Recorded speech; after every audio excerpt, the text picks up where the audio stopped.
Kaneki dilim söyleşe Көрсетіп көпке өнердай Қызыл тілім шелі сөзге Туғаннан ақшы бердай Кім тыңдайды сөзімді Болмаса әсем мәнерлі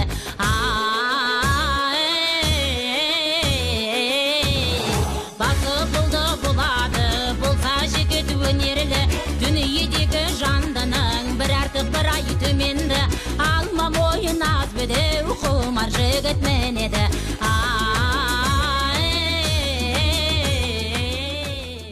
Бүгінгі күні әркім өз қамын ойлап, асыл істі 5 күн жалған үшін маңызды емес деп білетін заманда, оның ешқандай да маңызы жоқ деп білемін. Өйткені кешегі бабаларымыз айтқандай, қазақ бұрыннан мал бағып, мал баққанға құмар болған ел. Біз мал баққан еліміз ешкімге соқтықпай жай жатқан еліміз деп Қазбек би бабамыз айтқандай, біз ең алдымен өз білімімізді, ғылымымызды танытып, әлемге солай шығуымыз керек. 30 жыл ішінде қалыптаспаған бренд, мүмкін 31 жылы қалыптасатын шығар, оны қайдан білеміз? Сен Қазақстан Республикасының азаматы ретінде соның қалыптасуына қандай қызмет етіп, қандай септік тигізіп жүрсің? Мен әлі балам ғой деген дүние ғой. Өзім интернат қабырғасынан шыға алмай, бір темір тордың бер жағында жатқандай, бұл кісілердің түрінде көріп, енді алдыма келіп отқандай, енді сөйлесейін деп жүргенде брендті қалыптастыру менің қолымнан қайдан келсін? Аттай ағаларымыз қалыптастырмай жатқан дүниені мен қалай қалыптастырамын? Қасымбек шешен айтқандай, заманың келсе басып қал, ағынды судай тасып қал, мал мүлкінді бер дағы қатарынан асып қал деген демейді ме? Мен де атамның осы ауылдағы малдарын салып әйтеуір әлем тайындай бренд қалыптастыруға күш саламын. Халқымның сүйенері боламын. Себебі сол болашақты құрайтын жастар, мына біздер қоғамның бір бөлшегіміз. Дәл осылайынан Ділмарға қатысып, бір-бірімізге сөз бермей, топта топ жарып сөйлеп, додада дүлдүл болған жастарымыз болашақта бір брендті қалыптастырар болса, дәл осы отырған 22 бала 22 бренд қалыптастырса, қазақтың маңдайына жетіп жатыр. Ал енді мына екі жанқалдаға қолды салып тұру деген ол көргенсіздіктің, тек қана мәдениетсіздіктің емес, көргенсіздіктің, тәкаппарлықтың, менмендіктің белгісі. Сондықтан мынау халықтың алдында тұрғанда қолдарының өзін қайда қоюды, қай жерден ұстауды, осының өзін мәдениетке айналдырыңдар, айналайын. Екеуің де Алла бүкіл өн бойларыңды сипап жіберіпті. Тіл көзден аман жүріңдер. Осы мектептің 2 оқушысы қатар түсіп қалған, бағана жеребен ауыстырмадыңыздар, көпшіліктің үстісімен қала берсін дедім. Жалғас пен Айгөркем. Бұл жерде анандай бізде күмән күдік қалатындай ештеңе жоқ. Бұлай барып келісіп алды дейтіндей емес.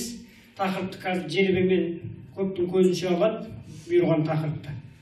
Енді біздің бағанағы сәл басқа оқуштан болсын дегені қызығырақ бола ма деген ғой. Біздің мектептің оқушылары өз басқа мектептің оқушыларымен сайысқа түсуді қалайды. Солармен бірге шыңдалсақ дейді.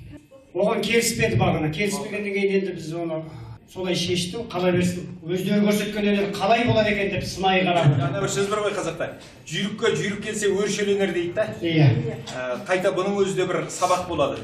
Енді ана не келгенше айта отырайын, бізде мына Жалғас, Қазбек Жалғас өзі айтыскер ақын.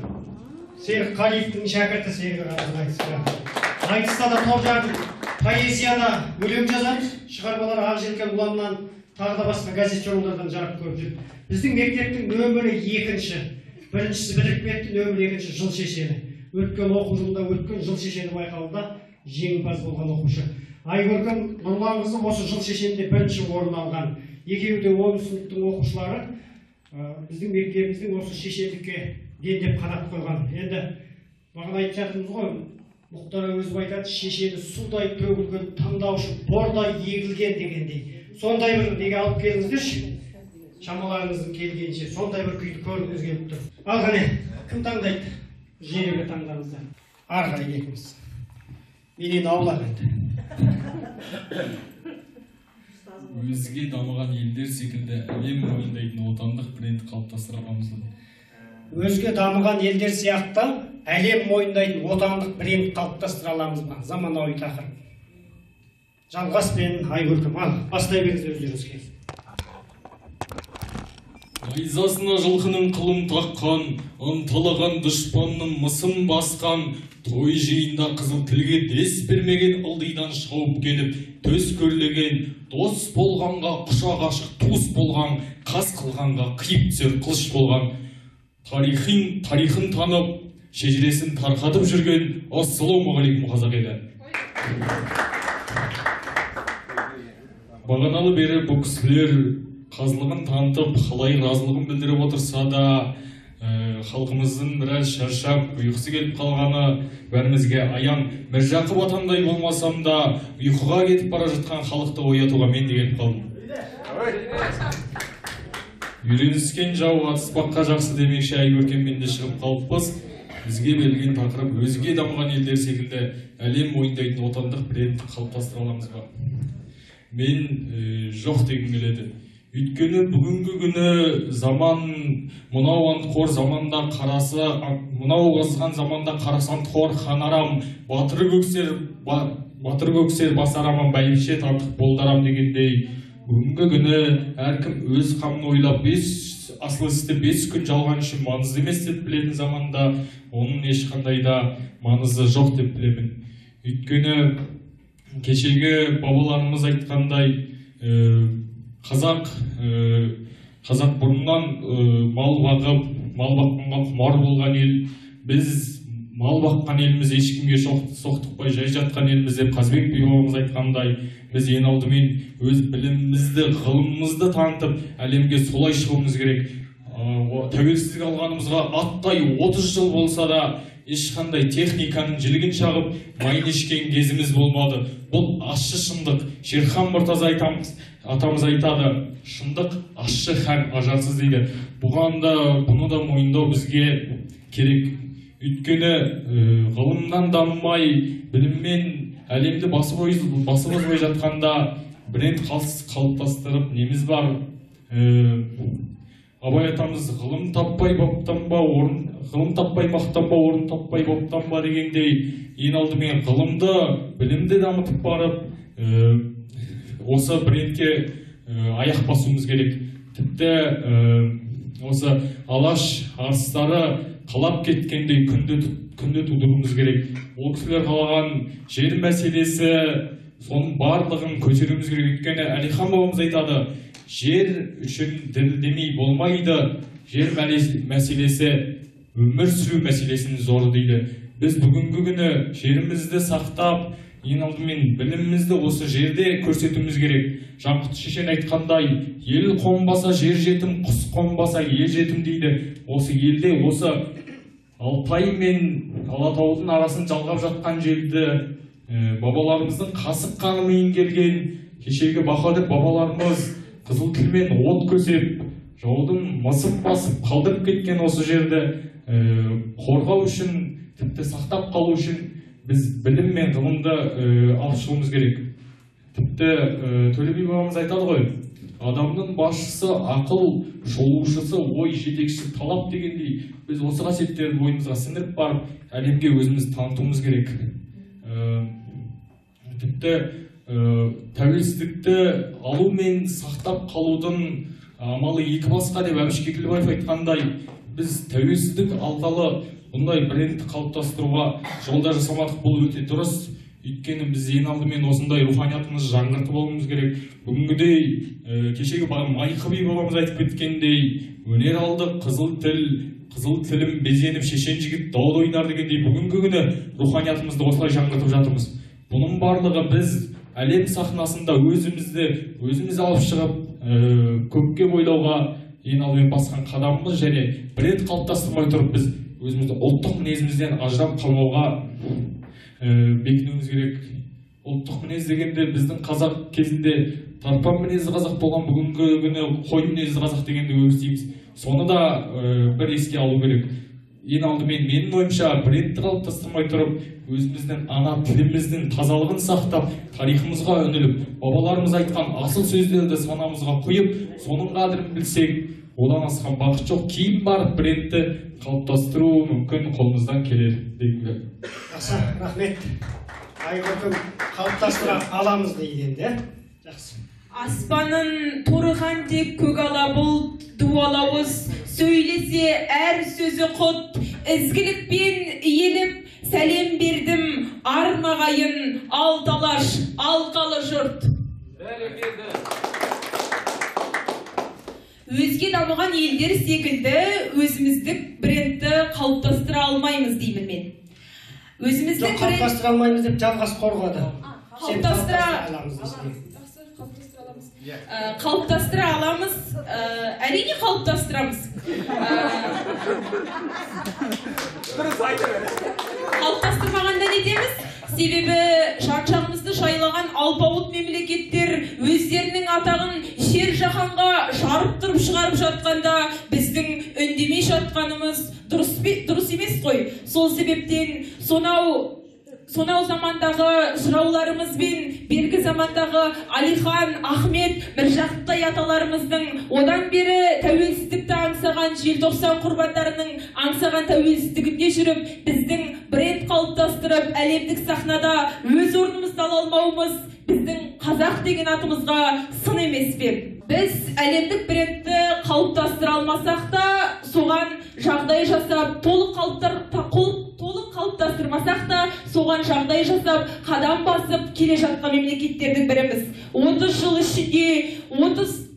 ішінде өзінің брендін қалыптастыра алмаған мемлекет қандай мемлекет деп жан-жақтағылар сұқтана қараса да, біз 30 жыл ішінде тереземізді теңдеп, аяғымызға тік тұра алдық. Міне, бұл біздің жеткен жетістігіміз.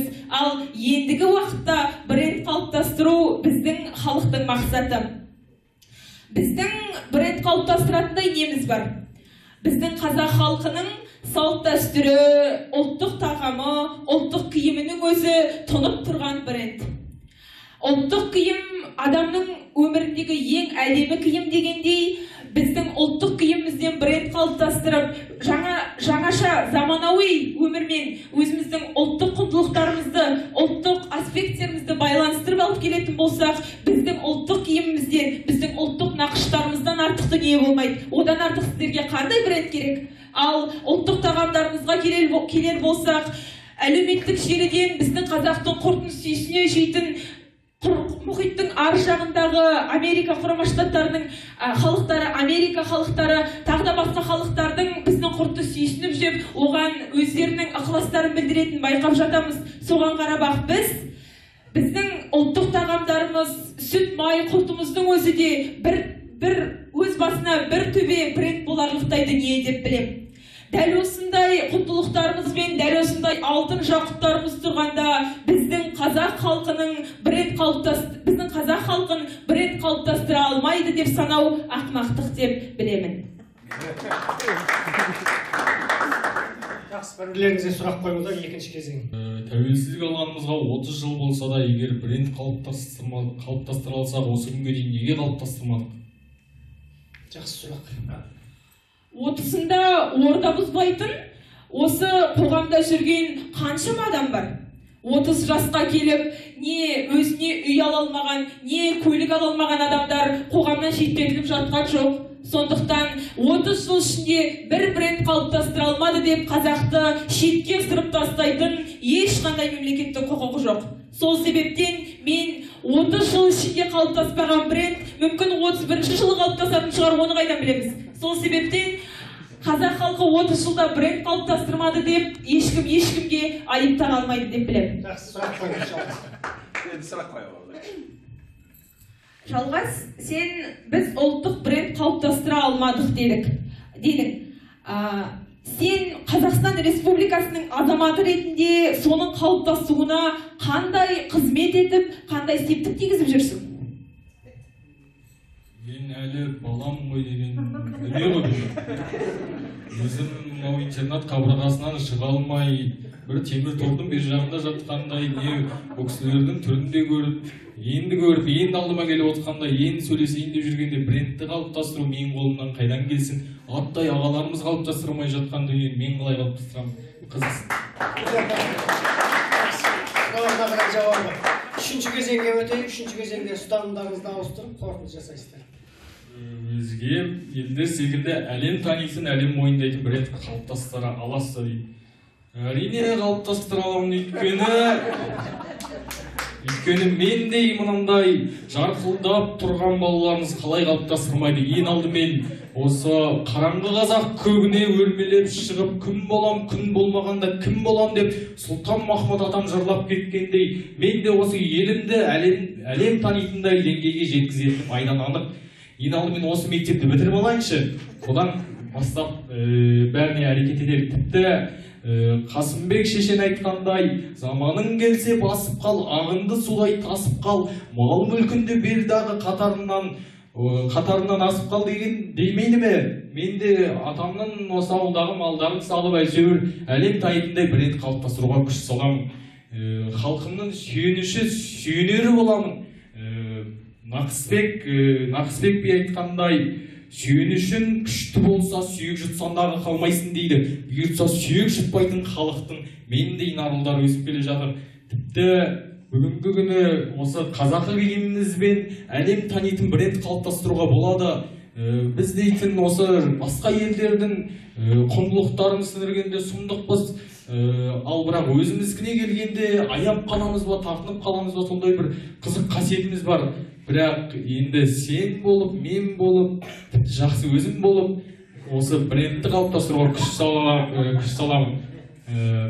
Осы әлем танитын брендті қалыптастыру үшін алдымен оқып, біліп, жетіліп, әлемнің сан қырын түсініп, үніліп көруім керек қой. Сондықтан маған да уақыт керек алдымен дегендей, ең алдымен өсіп, жетіліп алайын. Қорта келе домбыра болса, рұқсат болса. Қазақ емес, нағыз қазақ домбыра. Ой,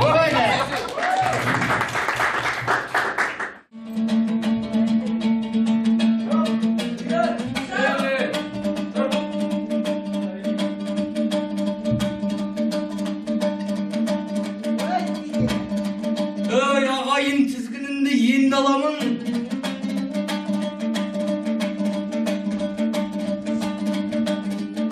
Құл емеспін негізі мен бағаным.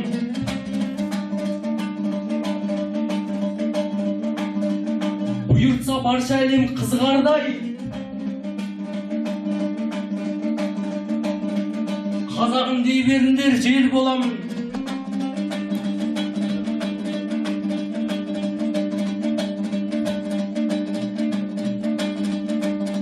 Бәрі келіп сусындап қымызыммен, қамданардай болады кең қоғамын. Мен де оған күшімді саламын ғой.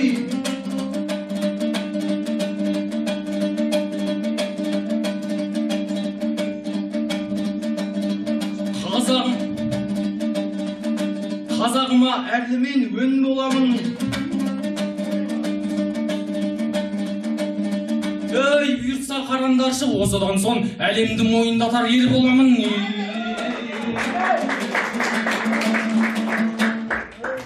Жалпы енді қорта келе менің ұсынарым осы қазақы киімімізді дәріптеп, ұлттың ұлылығын танытып, руханиятын жаңғырту үшін осы киімімізден бренд қалыптастырсақ деген ойым бар, ниетім бар. Бұл да алда орындалатын дүние. Рахмет.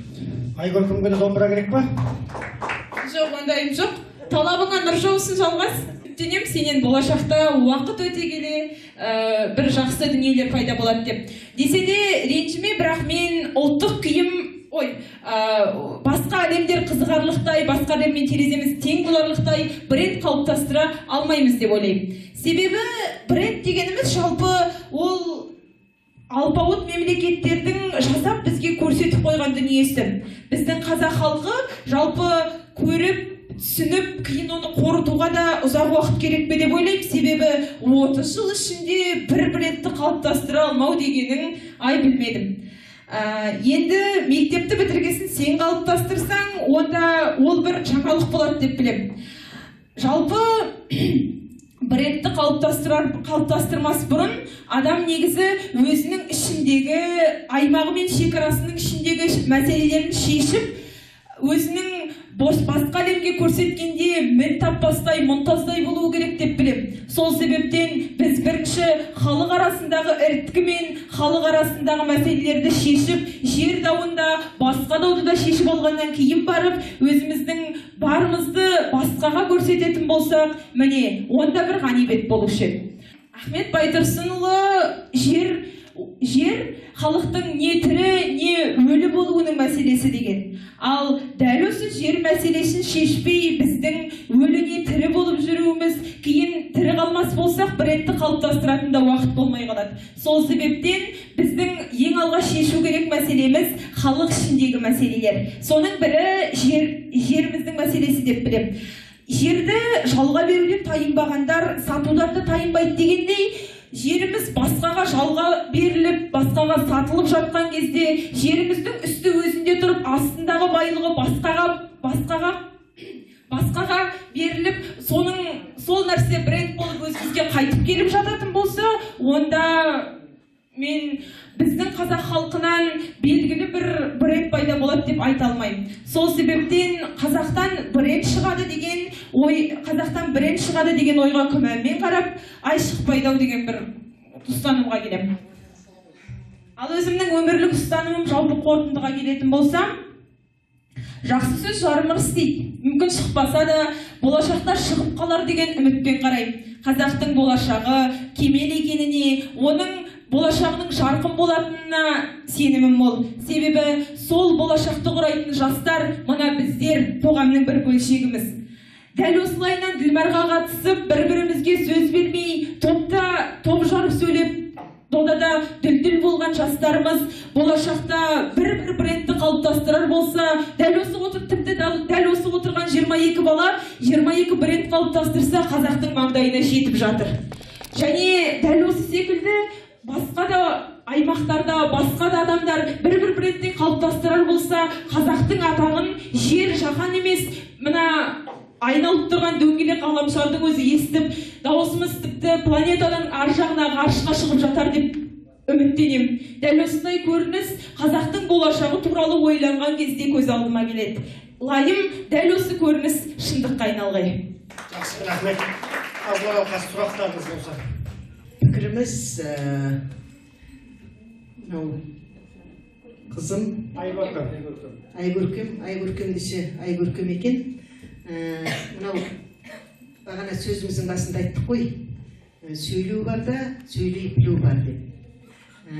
Жақсы сөйлейді екесің, бірақ ұрсып сөйлейді екесің. Одан кейін біреуге ашуланып тұрғандай, кәдімгі біреуге айтарыңды айтып қалатындай, соның бәрін сәл ғана бір нәзіктеу, соның бәрін кішкене бір ана тілің мен тістің арасынан емес, көмейіңнен шығарсаң. Мысалы, Мағжан Жұмабай былай деп айтқан. Бірақ енді жалпы ұзын ырғасы, Аллаға шүкір, одан кейін мынау тұрысқа да мән беріңдер дедік. Содан кейін мынау ер адам қолын қалай ұстау керек? Бізде оның да мәдениеті жоқ.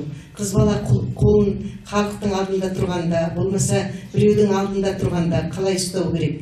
Мына дүниенің есігі кіндік дейді.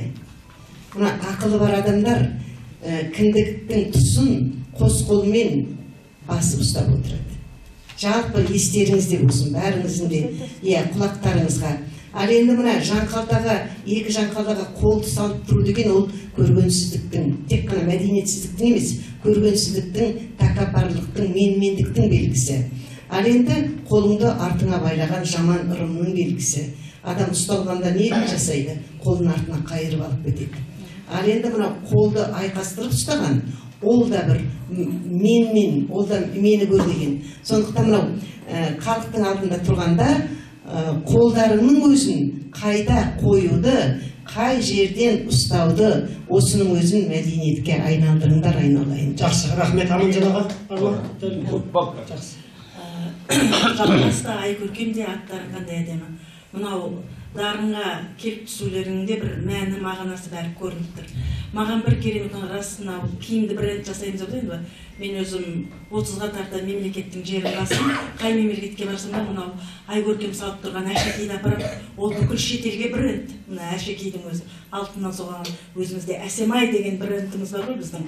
Керемет анау шашпау, сондықтан тәуба, мынау жарыста болғасын, салыстырмалы мен жоқ деймін, мынау бар деймін деген ғой. Бірақ тәуба, ол қазақ ешкімнен кем қалған ел ұлт халық емеспіз ғой. Құдайға шүкір. Бір кереметі төгілген көйлегің бәрі әдемі келіп тұр. Талайға осындай жарысқа келген оқушыларға ұстаздар үлгі болса деймін. Енді қазақтың бәрін келеміз. Мына тырнақ боялмаған қыздың қандай әдемі. Жаңа бір мектептерден бір ауылдан келгендердің тырнағы боялған, қысқалау келтелеу көйлек, юбка деген сияқты. Осының бәріне мән берсе деп айтамын. Жаңағы қандай ойларыңыз бар дереу айтып кетіңдер дегесін айтып жатырмын. Мына қазақтың әдемі көзден тілден салып тұратын үкісінің өзі бренд. Әрине. Қандай төгілген көйлегіңнен, мөлдіреген көзіңнен айналайын.